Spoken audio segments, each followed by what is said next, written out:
একটু খেয়াল করো, she want to go there। আচ্ছা, রাইট ফর্ম অফ ভার্ব তোমাদের পরীক্ষার রাইট ফর্ম অফ ভার্ব গুলো কিভাবে আসে সাধারণত? প্যাসেজ আকারে আসে এবং বক্সে শব্দ দেওয়া থাকে। কোথায় শব্দ দেওয়া থাকে? আর আমি এখানে কোথায় শব্দ দিলাম? পাশে। 6 এবং 7 6-7 এর দিকে মূলত এটা এইরকম পাশে দেওয়া থাকে।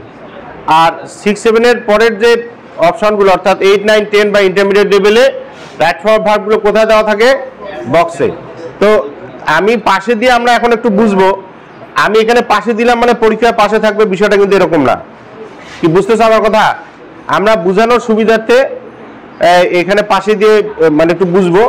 তবে রাইট ফর্ম ভার্ব সহ যে কোনো গ্যাপ ফিলিং অ্যাক্টিভিটিস আমরা যখন করব, এই পিছনে সবাই খেয়াল করো, যে কোনো গ্যাপ ফিলিং অ্যাক্টিভিটিস যখন আমরা করব তখন প্রথম কাজটি হচ্ছে আগে ওই প্রদত্ত প্যাসেজটা আগে রিডিং একবার পড়ে নিতে হবে শুরু থেকে শেষ পর্যন্ত, বুঝো। আর এবং ওই যে বক্সে যে শব্দগুলো দেওয়া থাকবে রাইট ফর্ম ভার্বের শব্দগুলো কোথায় দেওয়া থাকবে? বক্সে দেওয়া থাকবে না? কথা বলো না কেন? কোথায় দেওয়া থাকবে? আচ্ছা, বক্সে প্রতিটা ভার্ব যেটা বক্সে দেওয়া থাকবে সেই প্রতিটা ভার্বের অর্থ আগে কনফার্ম হতে হবে, মানে অর্থ জেনে নিতে হবে। মনে করো সাপোজ ব্র্যাকেটে বক্সে লেখা আছে ওয়ার্ক, বক্সে লেখা আছে গিভ, বক্সে লেখা আছে রিসিভ, এরকম টোটাল 10টা বা 12টা শব্দ থাকে, তাই না? এরকম একটা বক্স থাকে না? এই বক্সের মধ্যে 10-12টা শব্দ থাকে এরকম, ঠিক কি না? আচ্ছা, এই প্রত্যেকটা শব্দের অর্থ আগে জানার চেষ্টা করতে হবে, সেটা রাইট ফর্ম ভার্ব হোক আর যে কোনো গ্যাপ ফিলিং অ্যাক্টিভিটিস হোক। কেন জানবো আমরা? কারণ ওই শব্দগুলোই তো আমার এই প্যাসেজে আমি ব্যবহার করব, ঠিক কি না? তাহলে ওই ভার্বগুলোর বা ওই শব্দগুলোর অর্থ যদি আমি অনুধাবন করতে না পারি অথবা না বুঝি না জানি, তাহলে আমি গ্যাপ ফিলিং অ্যাক্টিভিটিসে কোন গ্যাপে ওই শব্দটাকে বসাবো সেটাকে আমি নিশ্চিত হতে পারবো? তাহলে ওই গ্যাপে প্রদত্ত শব্দগুলোর অর্থ জানাটা সব থেকে বেশি জরুরি। আগে যে কোনো গ্যাপ ফিলিং অ্যাক্টিভিটিস করার আগে ওইটা প্রথম করতে হবে। দ্বিতীয় কাজ হচ্ছে, খেয়াল করো সবাই, দ্বিতীয় কাজ হচ্ছে পুরো গ্যাপ ফিলিং অ্যাক্টিভিটিসের জন্য যে প্যাসেজটা দেওয়া থাকবে সেই প্যাসেজটা শুরু থেকে শেষ পর্যন্ত ভালো করে একবার পড়ে নিতে হবে। আচ্ছা, পড়ে নিলে এটাকে আমরা অনেক ক্ষেত্রে অনেকেই যেটা বলে বা আমরা পরীক্ষা দেওয়ার ক্ষেত্রে যে বিষয়টা হয় যে আমরা পরীক্ষায় অনেক সময় মনে করি যে এমনি সময় নাই, আবার প্যাসেজ পড়ে সময় নষ্ট করব। আমরা করি কি, ওই মনে করো সাপোজ যদি এইরকম আসলো যে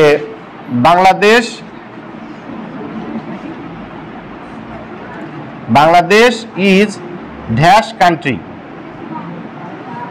এখন তাই না, বাংলাদেশ ইজ, মনে করো এখানে ধরো লেখা আছে a, Bangladesh is a dash country. এখন মনে করো তুমি এখানে লিখে দিলে স্মল, বক্সে মনে করো স্মল একটা শব্দ আছে, তুমি এখানে কি লিখে দিলা?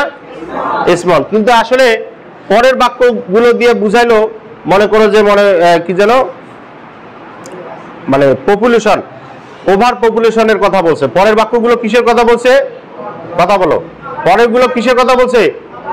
ওভার পপুলেশনের কথা বলছে, অথবা মানে জনসংখ্যা বৃদ্ধির কথা বলছে পরের লাইনগুলো। তাহলে তখন কিন্তু আর এখানে স্মল না হয়ে হবে পপুলেটেড কান্ট্রি। কি হবে? এবং এই পপুলেটেড শব্দটাও মনে করো বক্সে দেওয়া আছে। এখন আমি কি করলাম, আমি মনে করলাম যে সময়ের অপচয় হয়, আমি ওই স্মলও আছে পপুলেটেডও আছে, আমি দেখলাম যে সুন্দর এখানে মিলে যায় বাংলাদেশি যে স্মল কান্ট্রি, আমি স্মল বসায় দিলাম, আমি পরের বাক্যগুলো আর পড়লাম না। তাহলে কি সমস্যাটা কি হইতে পারে? স্মলটাকে কেটে আবার এখানে পপুলেটেড লিখতে হইতে পারে, ঠিক কিনা? কথা বলো, ঠিক কিনা?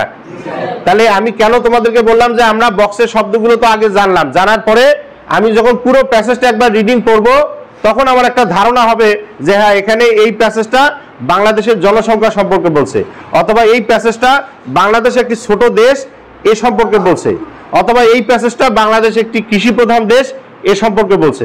তাহলে তখন তোমার শব্দগুলো বিন্যাস করতে তোমার কি হবে? সহজ। বুঝতেছো আমার কথা? যে আমরা এই পরীক্ষার খাতায় সব থেকে বেশি কাটাছেঁড়া দেখি।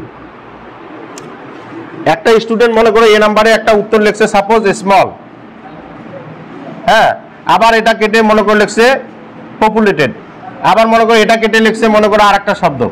এখন মানে দেখতেও বিশ্রী দেখাবে না? কথা বলো, দেখাবে কিনা? তো তার আগে যদি তুমি প্ল্যান করো যে হ্যাঁ, তুমি পুরো প্যাসেজটা যখন পড়বা তখন কোন গ্যাপে কোন শব্দ বসতে পারে মনে মনে কিন্তু তুমি একটা ধারণা নিয়ে নিতে পারবা, পারবা না?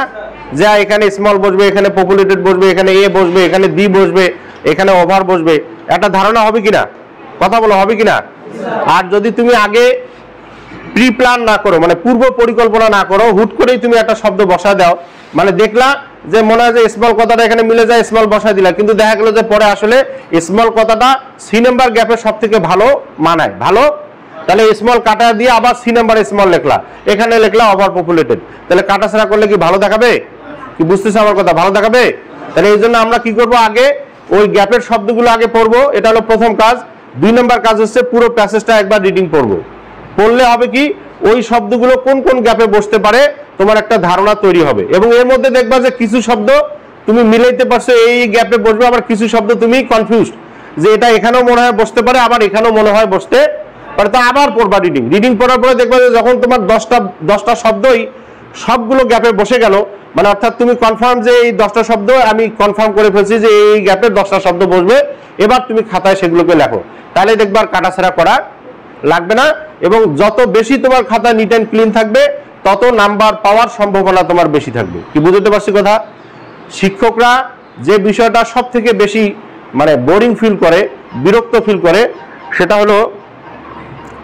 হলো কি তারা তোমার কাটাছেড়া, অনেক ভালো লেখছো কিন্তু অনেক কাটাছেড়া করছো, দেখতে ভালো দেখাবে, এই কারণে এটা থেকে সতর্ক থাকবো আমরা, যে এই জন্য আগে প্ল্যান করবো তারপরে লিখবো। যাক, মূল কথায় আসি, আমরা যেটা বলছিলাম, যখন আমরা রাইট ফর্ম ভার্ব করব, বক্সে প্রদত্ত শব্দ থাকবে, সেই শব্দগুলোর অর্থ জানবো, প্যাসেজ পড়বো, তারপরে ওই অর্থ অনুসারে ওই গ্যাপগুলো বসাবো। যেহেতু এখানে পাশে দেওয়া আছে, আমি লিখছি she want to go there, তাহলে এটা এই ভার্বটা আমরা ওয়ানটাকে কি লিখতে পারি? কি লিখতে পারি? এখানে তো ভার্ব ওয়ান্টই বসবে, এখন ওয়ানটা কি ওয়ান্টস হবে, ওয়ান্টেড হবে, ওয়ান্টিং হবে, কোনটা হবে সেটা হলো বিষয়, তাই না? এখন আমি এটা কি লিখতে পারবো? ওয়ান্টস লিখতে পারবো নাকি? হ্যাঁ, ওয়ান্টস লিখবো নাকি ওয়ান্টেড লিখবো? হ্যাঁ হ্যাঁ রিয়াদ, কি লিখবো? যদি আমি ওয়ান্টেড লিখি অসুবিধা আছে? হ্যাঁ, ভালো করে খেয়াল করে, এখানে শি ওয়ান লেখা আছে, ওয়ানটা ওয়ান্টসও হতে পারে, তাই না? ওয়ান্টেড হতে পারে, অথবা ইজ ওয়ান্টিং হতে পারে। এখন আমি লিখবো কোনটা, তাই না? প্লিজ কথা বলুন, আগে শোনো মনোযোগ দিয়া। বাক্যে যখন আমরা গ্যাপ ফিলিং অ্যাক্টিভিটিস করব, এমন শব্দ দেয়া থাকবে, এই শব্দটা প্রেজেন্ট লিখলেও অর্থ মিলতেছে, পাস্ট লিখলেও অর্থ মিলতেছে, আবার মনে করো ফিউচার কি যেন কন্টিনিউয়াস লিখলেও অর্থ মিলে যাচ্ছে। যদি এরকম পরিস্থিতি হয় তাহলে সেক্ষেত্রে কি করব আমরা?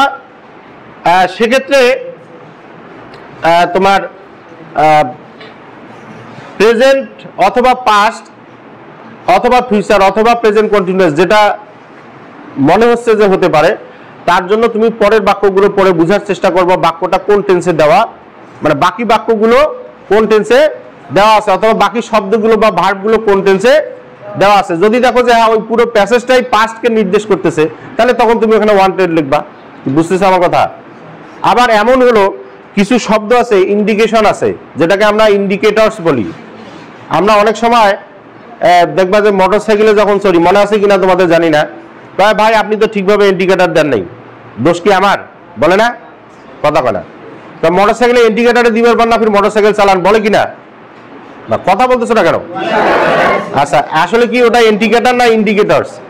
উচ্চারণটা হবে কি ইন্ডিকেটরস, আর আমরা বলি ইন্ডিকেটর, ঠিক না? যাক, তাহলে উচ্চারণটা কি হবে? ইন্ডিকেটরস, মানে নির্দেশক। আমরা ইন্ডিকেটরসটা ডানে দিলে ডানে ঢুকবো মনে করে, বামে দিলে বামে ঢুকবো মনে করে, ঠিক কিনা? আচ্ছা, তো এখন কিছু ইন্ডিকেটরস আছে যেগুলো টেন্সকে আমাকে চেনায় দেয়, বাক্যে বসে বলে দেয় যে সাবধান, এটা প্রেজেন্টের বাইরে করা যাবে না, সাবধান এটা পাস্টের বাইরে করা যাবে না। যেমন এখানে একটা শব্দ আমি লিখছি ইয়েস্টারডে, কি লিখছি? আচ্ছা, এই ইয়েস্টারডে শুধু না, এরকম কিছু শব্দ আছে, ইয়েস্টারডে, আগো, long ago, once upon a time, last year, last month, last hour, last day, last period, এরকম বিভিন্ন শব্দ আছে যেগুলো তোমরা বই খুললে ভুরি ভুরি এরকম শব্দ পাবা। এই শব্দগুলো মুখস্থ করতে হবে যে এই শব্দগুলো যদি বাক্যে দেয়া থাকে তাহলে ওই বাক্যটা পাস্ট টেন্সকে নির্দেশ করে। আবার কিছু শব্দ আছে, মনে করো generally, usually, normally, frequently, often, always, sometimes, হ্যাঁ, এই শব্দগুলো অকেশনালি, এই শব্দগুলো প্রেজেন্ট টেন্সকে নির্দেশ করে। কাকে নির্দেশ করে? আবার কিছু শব্দ আছে now, at present, at this movement, at this very time, quickly, increasingly, rapidly, এই শব্দগুলো প্রেজেন্ট কন্টিনিউয়াস টেন্সকে নির্দেশ করে। তাহলে টেন্স ইন্ডিকেটিং কিছু ওয়ার্ড আছে, এগুলো তোমার মনে রাখতে হবে। তাহলে সুবিধা হবে কি, ওই ওয়ার্ডগুলো যদি আমরা ওই বাক্যে পাই তাহলে তো আমার জন্য কাজটা আরো কি হয়ে গেল, সহজ হয়ে গেল, যে এটা প্রেজেন্টেই হবে অথবা এটা পাস্টেই হবে, এটা অথবা ফিউচারেই, যদি ওই ধরনের শব্দ ওই বাক্যে দেওয়া থাকে। এখন যে স্যার এমন হলো এই বাক্যে তো এরকম কোনো ইন্ডিকেটিং ওয়ার্ডও দেওয়া আছে, ইন্ডিকেটিং ওয়ার্ড দেওয়া আছে, যদি বাক্যে এরকম কোনো ইন্ডিকেটিং ওয়ার্ডও দেওয়া নাই, অথবা তার পরের বাক্য, তার পরের বাক্য, অথবা তার সামনের বাক্য, কোনো বাক্য পরেই তুমি বুঝতেছো না যে আসলে এটা কোন টেন্সে, কারণ সামনের বাক্যগুলো কোনোটা প্রেজেন্টে লিখছে, কোনোটা পাস্টে লিখছে, অথবা তার পরের বাক্যগুলো কোনোটা প্রেজেন্টে লিখছে, কোনোটা পাস্টে লিখছে, মানে অর্থাৎ কোনো বাক্যের টেন্সের সাথে কোনো বাক্যের কোনো মিল নাই। এরকম যদি পরিস্থিতি হয় তখন সেটাকে প্রেজেন্টে লেখাই উত্তম। মানে যখন তুমি দেখতেছো যে এই ভাবটাকে আমি প্রেজেন্ট লিখলেও হবে, পাস্ট লিখলেও হবে, সেক্ষেত্রে অর্থ অনুসারে আগে পূর্বের এবং পরের বাক্য পড়ে বোঝার চেষ্টা করতে হবে। যদি পূর্বের এবং পরের বাক্য আমাকে কোনো ধারণা দিতে না পারে, অথবা পুরো প্যাসেজটা কোনো ধারণা দিতে না পারে, তখন আমি প্রেজেন্ট পাস্টের যে কোনো দুইটার একটা লিখবো, সেক্ষেত্রে প্রেজেন্টে লেখাই উত্তম হবে। বুঝতে পারছি আমি কথা? আর যদি বাক্যে টেন্স ইন্ডিকেটিং ওয়ার্ডস দেওয়াই থাকে পূর্ব থেকে, ওয়ান্স লেখা আছে, এভরিডে লেখা আছে, ইউজুয়ালি লেখা আছে, তারপরে মনে করো লেখা আছে just, just now, yet, lately, recently, এই শব্দগুলো থাকলে প্রেজেন্ট পারফেক্ট টেন্স হবে। প্লিজ কথা বলো না। এরকম টেন্স ইন্ডিকেটিং, প্রত্যেক টেন্সের কিছু ইন্ডিকেটিং ওয়ার্ডস আছে, এগুলো বইয়ের মধ্যে তোমরা পাবা। আর যদি কোনো সময় সুযোগ হয় আমি লিখে দিব। এই টেন্স ইন্ডিকেটিং ওয়ার্ডস গুলো তোমাকে মুখস্থ করতে হবে, কারণ ওই টেন্স ইন্ডিকেটিং ওয়ার্ডস গুলো যদি আমি জানি তাহলে রাইট ফর্ম অফ ভার্ব পড়াটা আমার জন্য আরো কি হবে, সহজ। তাহলে খেয়াল করো, তাহলে এখানে যেহেতু এটা প্রেজেন্টও হচ্ছে পাস্টও হচ্ছে, তাহলে আমি যদি প্রেজেন্ট লিখি তাহলে ওয়ান্টস হবে, তাই না? আচ্ছা, এখন ওয়ান্টের সাথে আমি এস বসাবো, কি জন্য বসাবো? থার্ড পারসন, সেটা থার্ড পারসন কি? থার্ড পারসন সিঙ্গুলার নাম্বার বলতে আমরা মূলত কি বুঝি? কাদেরকে আমরা থার্ড পারসন সিঙ্গুলার নাম্বার বলি? সি,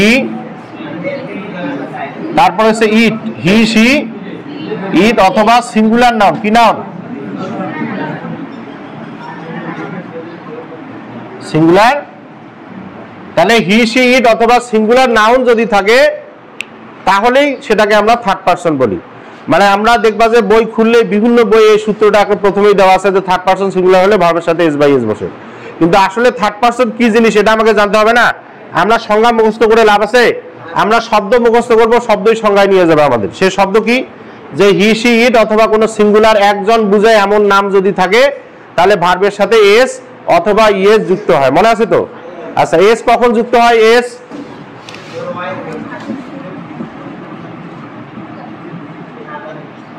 মনে করো আমি লিখলাম প্লে, মনে করে লিখলাম হচ্ছে গো, তাই না? এখন এখানে ওয়াইটা কি? কনসোনেন্ট, গোটা কি? ভাওয়েল। ভার্বের শেষের লেটারটা যদি খেয়াল করো সবাই, শামসুন নাহার, ভার্বের শেষের লেটারটা যদি ওয়াই অথবা কনসোনেন্ট হয়, ভার্বের শেষের লেটারটা যদি ভাওয়েল হয় তাহলে কি হবে? যদি কনসোনেন্ট হয় তাহলে এস যোগ করবো, তাই না? আর ভাওয়েল হলে তাহলে আমরা সিবি সম্পর্কে ধারণা আছে না? কথা বলা সিবি, তাহলে সি মানে কি? কনসোনেন্ট, আর ভি মানে আবার সিবি মানে কারিকুলাম ভিটাও হয়, তাই না? তা আমরা এটাকে এভাবে বুঝে আপাতত এখানে রাইট ফর্ম ভার্বে যে সিভি থাকলে, সি থাকলে এস, আর ভি থাকলে কি হবে? ইএস, অর্থাৎ ভাওয়েল থাকলে ইএস যুক্ত হবে। তবে মাথায় রাখতে হবে এমন ভাওয়েল যদি দেয়া থাকে যেখানে ই দেয়া আছে এবং পূর্ব থেকেই যদি ই দেয়া থাকে তাহলে শুধু এস যুক্ত হবে। কি যুক্ত হবে? তখন আর ডাবল ই লেখার কোনো সুযোগ নাই, শুধু কি যোগ করবে তখন? এস। আর কনসোনেন্ট হলে শুধু এস তো বসবে। আচ্ছা, এখানে আরেকটা বিষয় আমাদের জানা থাকা ভালো, সেটা হলো যে কখনো কখনো সিচুয়েশন অনুসারে যেমন বসার কথা তেমন নাও বসতে পারে। একটু খেয়াল করে, যেমন আমি এখানে লিখছি এভরিওয়ান উইশ লেখা আছে, কি লেখা আছে? আচ্ছা, everyone third person singular number না? তাহলে উইশের সাথে কি হইতে পারে? এস না ইয়েস? এস হবে না ইয়েস হবে? ইয়েস হবে কেন? এখানে এইচ আছে না? এইচটা ভাওয়েল না কনসোনেন্ট? ভাওয়েল না কনসোনেন্ট? যেহেতু এইচটা কনসোনেন্ট তাহলে কি বসার কথা, কিন্তু এই এস না বসে ইএস বসবে। কি বসবে? যেমন লেখা আছে উইশ, এস এইচ, তাই না? তাহলে এখানে এস বসার কথা ছিল, এস না বসে কি বসবে? ইএস। কেন বসবে? যে শব্দের শেষে, ভালো করে খেয়াল করো, ভার্বের শেষে যদি S H, C H, I S H, X, double S এগুলো থাকলে ইএস যোগ হয়। এটা একটু লিখে রাখো। কি কি? যে S H, C H, I S H, X, double S এগুলো যদি কিসে থাকে? ভার্বের পরে থাকে। কিসে থাকে? হ্যাঁ, জেডি। ই তো আছে শেষে, মানে জেড এর শেষে তো ই আছে না, তাহলে সেই হিসাবে তোমার এস যুক্ত হবে শুধু। এই নিয়মটা ক্লিয়ার হয়েছে কিনা? যে কখনো কখনো নিয়মের বাইরেও হতে পারে, তবে সেটা কখন হবে? এরকম S H, C H, I S H, X, double S থাকলে আমরা তখন কি যোগ করব? থাকলে কি যোগ করব? ইএস যোগ করব। কি ক্লিয়ার বিষয়টা? হ্যাঁ, এটা হলো, এটাই ব্যতিক্রম। এই যে সিএস এর ক্ষেত্রে, হ্যাঁ যে লিখলাম তো ইএস যোগ হবে, মানে এইচটা কনসোনেন্ট, যেখানে এস বসার কথা ছিল কিন্তু না বসে কি বসলো? না বসে কি বসলো? ইএস বসছে। আচ্ছা, তো এখন আমরা কিন্তু খেয়াল করো, আমরা কিন্তু একটা সূত্রের মধ্যে এখনো আছি। একটা সূত্রের মধ্যে আছি না, যে কোথায় এস বসে ইএস বসে আমরা সেটা জানলাম। কখন ইএস বসে? ইএস বসে যখন ভাওয়েল হয়, আর এস বসে কখন? যখন কনসোনেন্ট হয়। আচ্ছা, এবার আসো এই 3 নম্বর সূত্রটা, মানে 3 নম্বর লাইনটা দেখো, হি ট্রাই হিজ বেস্ট। হি ট্রাই হিজ বেস্ট, তাহলে এটা কি হবে? হ্যাঁ, আইএস হবে। আইএস কেন হবে তাহলে?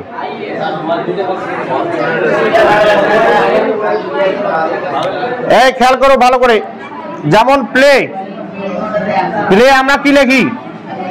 প্লেস। তাহলে ট্রাই যদি লিখি তাহলে ট্রাই, ট্রাইস হবে না? এরকম হবে না? এরকম কেন হবে না? কে একটু বলো, একজন বলো, কোনো অসুবিধা নেই। কে বলতেছিলা? হ্যাঁ বলো, রিয়াদ বলো, কে বলতেছিলা? হ্যাঁ বলো। ভাওয়েল আছে? ভাওয়েল নাই?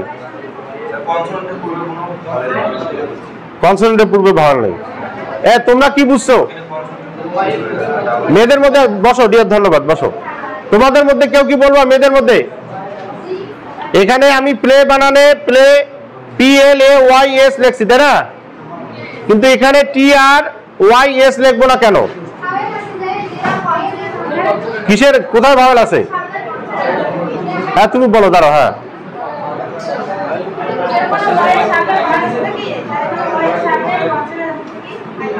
আইএস। বুঝছো সবাই? আগে হাততালি দাও সবার জন্য। আচ্ছা, মূল বিষয় হলো, শোনো, এই রিয়াদ এবং তোমার নাম কি যেন? মুক্তা, দুজনে কিন্তু ঠিক কথাই বলছে। ভালো করে শোনো, শব্দের শেষের লেটারটা যদি ওয়াই হয়, কি হয়? কি হয়? আচ্ছা, শব্দের শেষের লেটারটা যদি ওয়াই হয় এবং ওয়াই এর পূর্বে ভাওয়েল থাকলে তখন সেই ওয়াইটা অপরিবর্তিত থাকে, অর্থাৎ সেই ওয়াইটা আই হয় না, আই। আর যদি শব্দের অর্থাৎ ভার্বের শেষের লেটারটা ওয়াই আছে কিন্তু ওয়াই এর পূর্বে কনসোনেন্ট দেওয়া আছে, তখনটা ওয়াইটা আই হয়ে যায়, এবং যেহেতু আই ভাওয়েল এই জন্য আই এর শেষে ইএস যুক্ত হয়। আই ভাওয়েল কিনা? কথা বলো, ভাওয়েল কিনা আই? তাহলে সেই ক্ষেত্রে যেহেতু আই ভাওয়েল, তার সাথে কি যুক্ত হবে? ইএস যুক্ত হবে। আর এখানে প্লে বানানে ওয়াই, প্লে ওয়াই এর পূর্বে এটা ভাওয়েল, এই কারণে ওয়াইটা যা আছে তাই বসছে, ওয়াইটার এখানে আই ইএস হয় নাই। বুঝছো কথা? তাহলে এটা মনে থাকবে তো? তাহলে আমরা দেখো, আমরা এস বা ইএস বসাইতে গেলাম, কিন্তু এখানে ব্যতিক্রম আমরা 4টা রুলস পাইছি। কয়টা? একটা হলো ভাওয়েলের শেষে ইএস হয়, কনসোনেন্টের সাথে এস হয়, তাই না? তারপরে আমরা দেখলাম যে কিছু কনসোনেন্ট আছে যেগুলোর সাথেও ইএস যুক্ত হতে পারে, সেই শব্দগুলো তো আমরা জানলাম। এরপরে আমরা জানলাম যে ওয়াই আছে এমন এমন ভার্বের শেষে, খেয়াল করো ভার্বের শেষে ওয়াই আছে এমন শব্দগুলো আবার দুই ভাবে পরিবর্তন হয়, কখনো ওয়াইটা পরিবর্তন হয়, কখনো ওয়াইটা পরিবর্তন। তাহলে আমরা তিনটা রুলস মানে মোটামুটি কমপ্লিট করে ফেললাম এখানে। আচ্ছা 4 নাম্বার বাক্যটা দেখো, I have do this, I have, তাহলে এটা কি হবে? হ্যাঁ ডান হবে। তোমাদের মধ্যে বলো কি হবে? গান হবে, কি হবে? গান। এখানে দুটা কি হবে? ডুইং হবে, ডান হবে।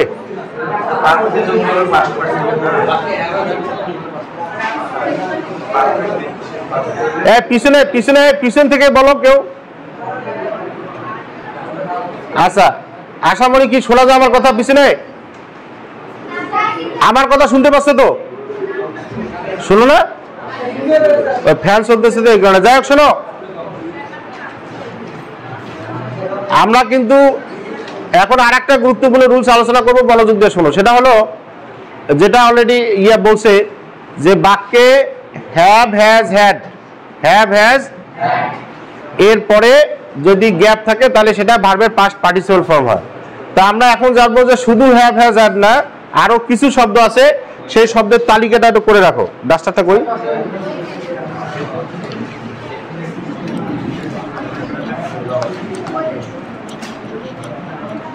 খেয়াল করো, লেখো সবাই। সেটা হলো বাক্যে have has had, gate goat getting,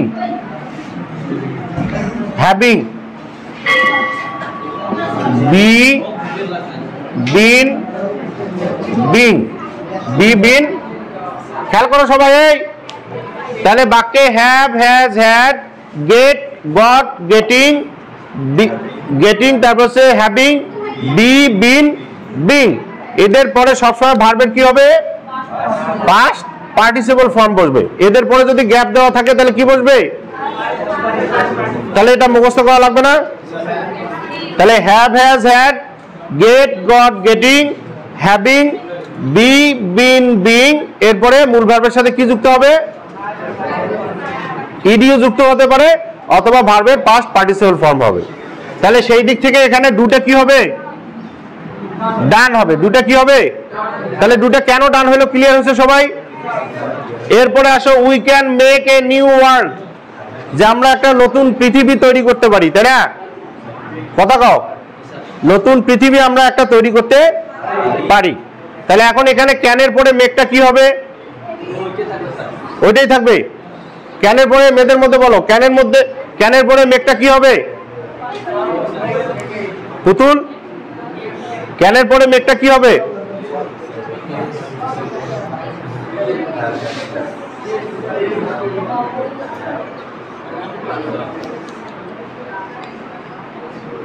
বলবো না তোমরা একটু ভাববা আরো? আচ্ছা শোনো, মডেল অক্সিলারি ভার্ব সম্পর্কে তো ধারণা আছে, তাই না? আচ্ছা এখানে শুধু ক্যান না, ক্যান কুড, আমার সাথে একটু পড়ো সবাই। Can could, shall should, will would, may might, ought to, used to, going to, need, dare, must, am to, is to, are to, was to, were to, have to, has to, had to, had better, had rather, would better, would rather, cannot but, not, এদের পরে সবসময় ভার্বের present form বসে। Can not but এবং সর্বশেষ কি বললাম? Not. এখন এতগুলো লিখতে গেলে তো সময় লাগবে, একটু দ্রুত লিখে নাও তাহলে।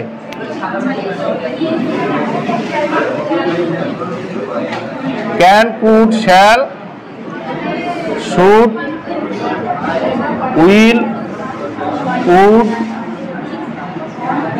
মে, might, can, could, shall, should, will, would, may, might, ought to,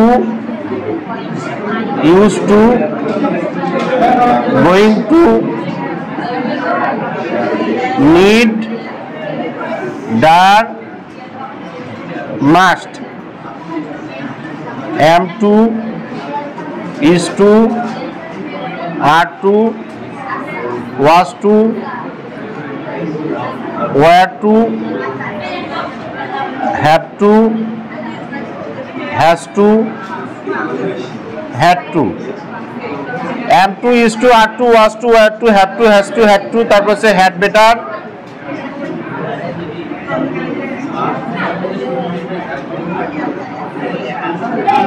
had better, had rather, would better,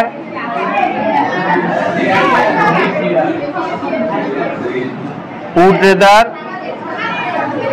had to, would be, had rather, had better, had rather, would better, would rather, cannot, but, not.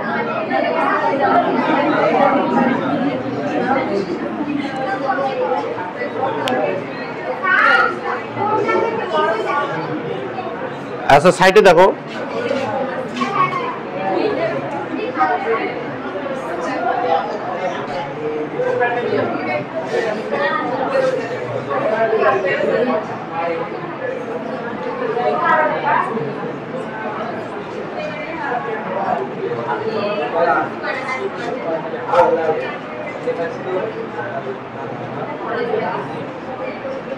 হয়েছে লেখা?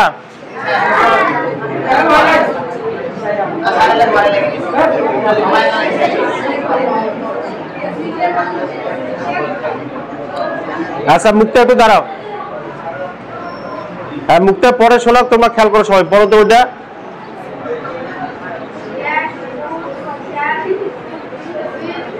would, ought to, used to, going to, need, dare, must, am to,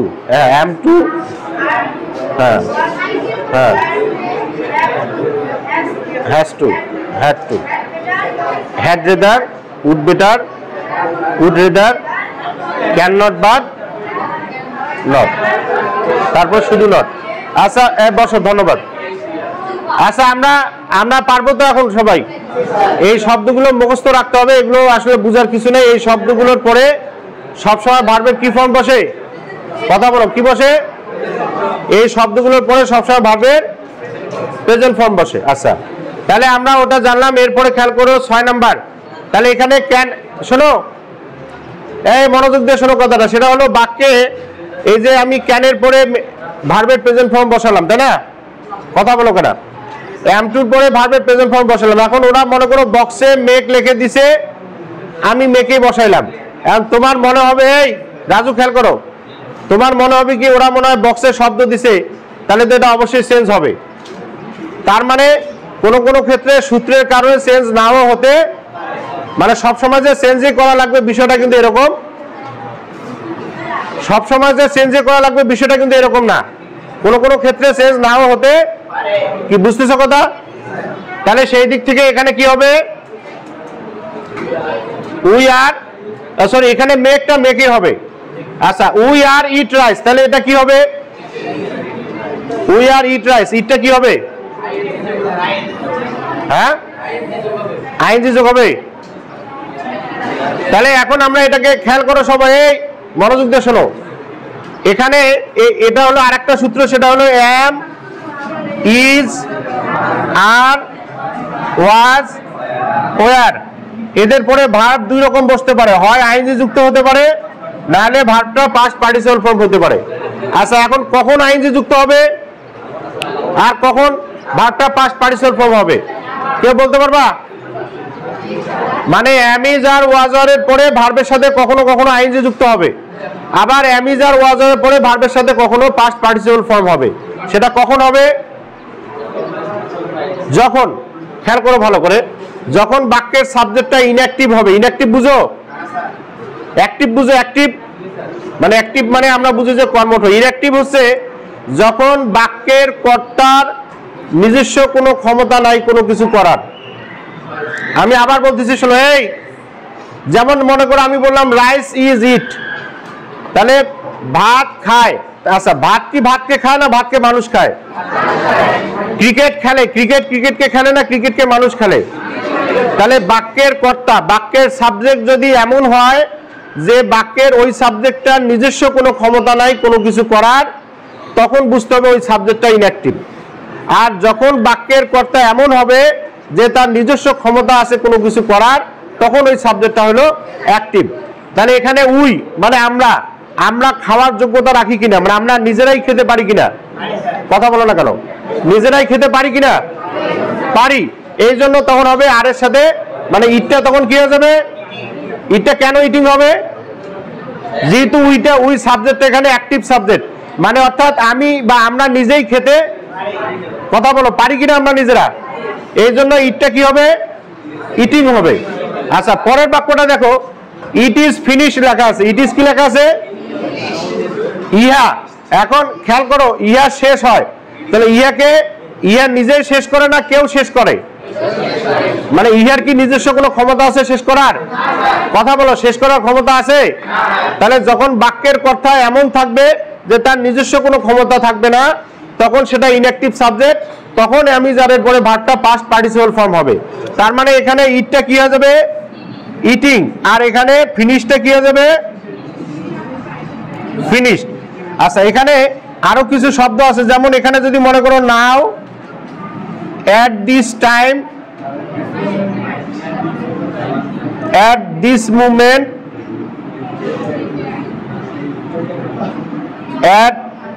at this very time,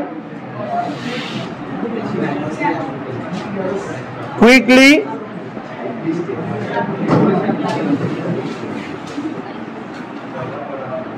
increasingly, rapidly, এই শব্দগুলো যদি থাকে তাহলে বাক্যটা present continuous tense হয়। অর্থাৎ এই শব্দগুলো থাকলে বাক্যের মূল ভার্বটার সাথে অটোমেটিক আইএনজি যুক্ত হবেই। কি বুঝছো কথা? তাহলে আমরা জানলাম যে বাক্যের সাবজেক্ট অ্যাক্টিভ হলে কি হবে, ইনঅ্যাক্টিভ হলে কি হবে। দে ড্যাশ মাই ফ্রেন্ড, এখানে লেখা আছে ব্র্যাকেটে বি, কি লেখা আছে? বি দ্বারা কটা শব্দকে বোঝায়? এই পিছনে খেয়াল করো, বি দ্বারা কটা শব্দকে বোঝায়? কটা? কি কি? এম ইজ আর ওয়াজ, মাঝে মাঝে বি বিন বিং কেও বোঝায়, বি বিন। তাহলে এখানে আমরা দের সাথে কি লিখতে পারবো? আর লিখতে পারবো, তাই না? আবার চাইলে আমরা দের সাথে কি লিখতে পারবো? ওয়ারও লিখতে পারবো। এখন তাহলে আমি লিখবো কোনটা? মানে যখন পরিস্থিতি, আমি এর আগেও এই কথাটা কিন্তু বললাম যে যখন এমন পরিস্থিতি হবে প্রেজেন্টও লেখা যায় পাস্টও লেখা যায়, সেক্ষেত্রে প্রেজেন্টে লেখাই উত্তম। এখন কেউ যদি পাস্ট লেখে তারও হবে, কোনো অসুবিধা নাই। আচ্ছা, এরপরে হি গো দেয়ার স্টার্টে, তাহলে গোটা কি হবে? খেয়াল করো, গোটা কি হবে? গোজ হবে? ভালো করে চিন্তা করে বলো। এখানে স্টার্টে লেখা আছে, কি লেখা আছে? এখানে কি লেখা আছে? তাহলে স্টার্টে লেখা থাকলে কি হবে? পাস্ট ইনডিফিনিট হবে। তাহলে আমি যদি গোটাকে গোজ লিখি হবে, মানে কেমন হয়ে গেল, গোজ লিখলে হবে না, কারণ এখানে তো ওরা ইন্ডিকেশন দিয়েই দিছে স্টার্টে লিখতে হবে। খেয়াল করো, ওরা কিন্তু আমাকে কি দিয়ে দিছে? একটা ইন্ডিকেশন দিয়ে দিছে না, যে বাক্যে স্টার্টে আছে মানে কি? কথা বলো, আছে মানে পাস্ট টেন্স হবে। তাহলে গোটা কি হবে? কথা বলো, গোটা কি হবে? ওয়েন। তাহলে হি ওয়েন দেয়ার। আচ্ছা, সর্বশেষ বাক্য, he along with his friends dash there, go there. তাহলে এটা কি হবে? হ্যাঁ, গোজ। এই হিজ ফ্রেন্ডস লেখা আছে যে,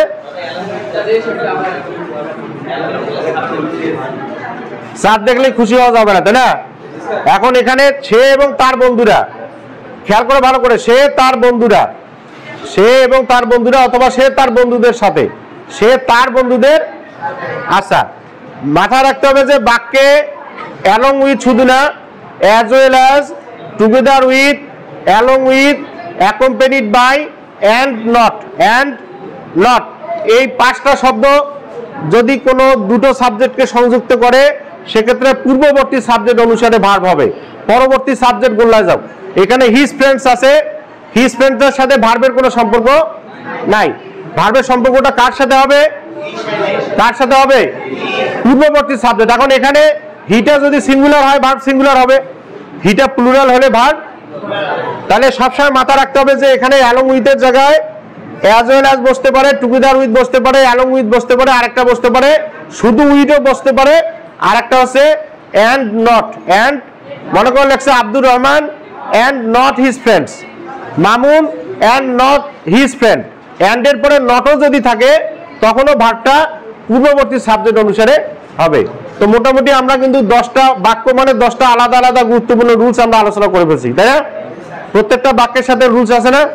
তো আল্লাহ বাসাল ইনশাল্লাহ আরো কিছু গুরুত্বপূর্ণ রুলস যদি আমরা সুযোগ পাই আগামীকালকে। হ্যাঁ, কি হবে তুমি বলো? কি হবে? কি হবে? গোজ কেন হবে? হি আছে, তাই না? আমি গোজও লিখতে পারি, আমরা চাইলে সেটাকে ওয়েন্টও লিখতে পারি। যদি আমি পাস্ট টেন্স বুঝাই তাহলে কি লিখতে পারি? ওয়েন্ট। আর প্রেজেন্ট চাইলে মানে প্রেজেন্ট টেন্স বুঝাইলে আমরা সেটাকে গোজ লিখতে পারবো। তাহলে আমার মনে হয় কি আমরা বুঝছি সবাই? হ্যাঁ বলো।